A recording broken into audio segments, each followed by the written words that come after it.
গরু চুরি করে বাংলাদেশে বিক্রি করে দেওয়ার অভিযোগে আটক কুখ্যাত তিন চোর। ঘটনা ধনছড়ি এলাকায়। উত্তম মধ্যম দিয়ে তুলে দেয় বিশালগড় থানা পুলিশের হাতে। জানা যায়, ধনছড়ি এলাকার গৃহস্থ সত্যরঞ্জন দাসের বাড়ি থেকে রবিবার গভীর রাতে একটি গবাদি পশু চুরি করে বাংলাদেশে বিক্রি করে দেয় এনসি নগর এলাকার কুখ্যাত তিন চোর বিশ্বজিৎ দেববর্মা, বিশাল দেববর্মা, আরিয়ান দেববর্মা। সোমবার সকালে গৃহস্থ সত্যরঞ্জন দাস ঘুম থেকে উঠে গবাদি পশুর ঘরে গিয়ে দেখতে পায় ওনার ঘরে একটি গবাদি পশু নেই।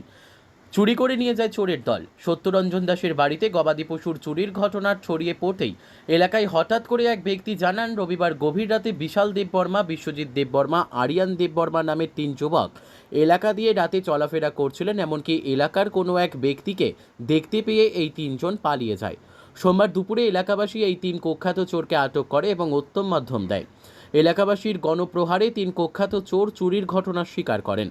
তারপর এলাকাবাসী খবর দেয় বিশালগড় থানায়। বিশালগড় থানার সেকেন্ড ওসি কপিল পাল সহ টিএসআর জওয়ান ঘটনাস্থলে ছুটে গিয়ে এলাকাবাসীর হাতে আটক কুখ্যাত তিন চোরকে উদ্ধার করে থানায় নিয়ে আসেন।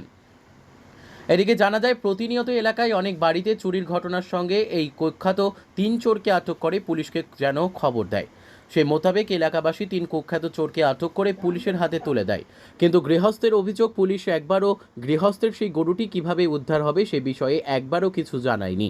এলাকাবাসীদের অভিযোগ, একে তো গৃহস্থে চুরি হলো, তার ওপর চোরকে আটক করে পুলিশ হাতে তুলে দেওয়ার পরে পুলিশ নাকি সমস্ত এলাকাবাসীদের থানায় আসার কথা জানান। জানা যায়, বিগত এক মাস পূর্বে এলাকার এক গৃহস্থে গবাদি পশু চুরি করে নিয়ে যায় ওই চোরের দল। এলাকাবাসী চোরের দলকে আটক করার ফলে অভিযুক্ত চোরের দল গৃহস্থের পরিবারকে এক প্রকার দেখে নেওয়ার হুমকি দেয়। কমলাসাগর সীমান্তবর্তী বিভিন্ন এলাকার পাচারকারীরা উক্ত এই চোরের দলের সঙ্গে জড়িত রয়েছে বলে অভিমত ব্যক্ত করেন এলাকাবাসী। কালকে রাত্রেবেলা আমরা বাড়ির থেকে গরু একটা চুরি করে নিয়ে গেছে। তারপর বাবু ঘুমুরতি গুইটা দেয়, একটা সময় গরু নাই। তারপর বিশ্রা বিস্ত্রি করা হয়েছে। তারপর আমার জেলা তো ভাই রাত্রে তারা 12:30টার সময় লাগল পাইছে।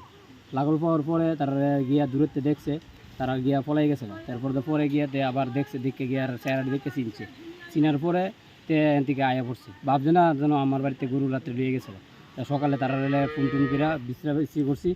তারা এন অভিযোগ আমরা জানাইছি এমন তার বাড়ি গেছি পরে আমার পুরো বিয়াত গেছি বিয়া বাড়িতে আমরা এমন কোনো আত্মীয় নাই।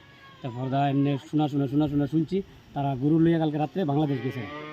তারা সকালে উঠতে এসে তারা দুষ্টি বলে তারা শিকার আইসে, আমরা গরুটা নিয়ে বাংলাদেশ বেচছি, আমরা টাকা দিয়েছেন। আমরা তিনজন আসলাম, দুইজনে গরুটা লিয়ে বাংলাদেশ গেছি গা, আর একজনে তারা ছেড়ে দিয়ে গেছি গা।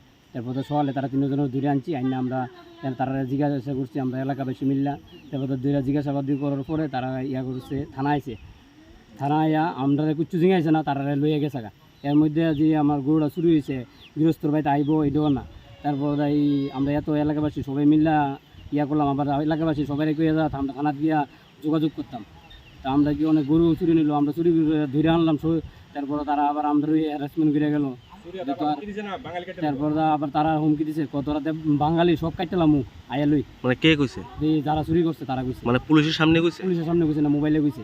কবে কইছে? এটা সকালে কইছে। তারা যে সময় কইছে তোরা কই আসত, তো আমরা বিয়া বাইত বসি মারা, মানে বাঙালি সব কাটলাম। মানে যারা আপনার ফোনে হুমকি দিছে তারারই কি ধরছেন আপনারা? আমরা তারারই ধরছি। মোট কতজন ধরছেন? 3 জন ধরছি। তারা বাড়ি কোন জায়গাতে? তারা দুইজনের বাড়ি একজনের বাড়ি কোনাবন, আর দুইজনের বাড়ি হইলো লিম্বুতুলি আজারি চুমন। কোন থানার পুলিশ আইছিল? বিশালগড় থানার পুলিশ নিয়ে গেছে। তো এর আগেও তো মানে আপনার এলাকাতে চুরি হইতো, পুলিশের কাছে জানাইছেন? তার নামে অভিযোগ, থানার ভিতরে অভিযোগ দিছে, থানাতে অভিযোগ দিয়েছে বলে থানার তারা আইনা তারা দুইটা পিটাম দিলে, আমরা পিটা দিলে মরে গেল। আমরা আবার হ্যারাসমেন্ট করে নিল, হ্যারাসমেন্ট করবো। তো আমরা বললাম এটা তো স্যার, এটা তো ঠিক না, আমরা গরু নিছে কালকা নিছে তারা গরু, তারাও তো এটা করতেছে, বিস্তারিত আছে। মানে পুলিশই কইছিল ধরে সেটা মারার কথা, আবার পুলিশে এসে আজকে আপনারা হ্যারাসমেন্ট করছে। তারা দূরে নিয়ে গেছে। আমরা জিজ্ঞাসা করলো না তোমরা কইতে আনছো, কেমনে আনছো, তারা বাংলাদেশ কেমনে গেছে, তার লোক কোনো যোগাযোগ নাই। আমরা আবার পেয়ে গেছে, সবাই মিলে আমরা থানায় যেতাম। Bureau report, news daily Bharat.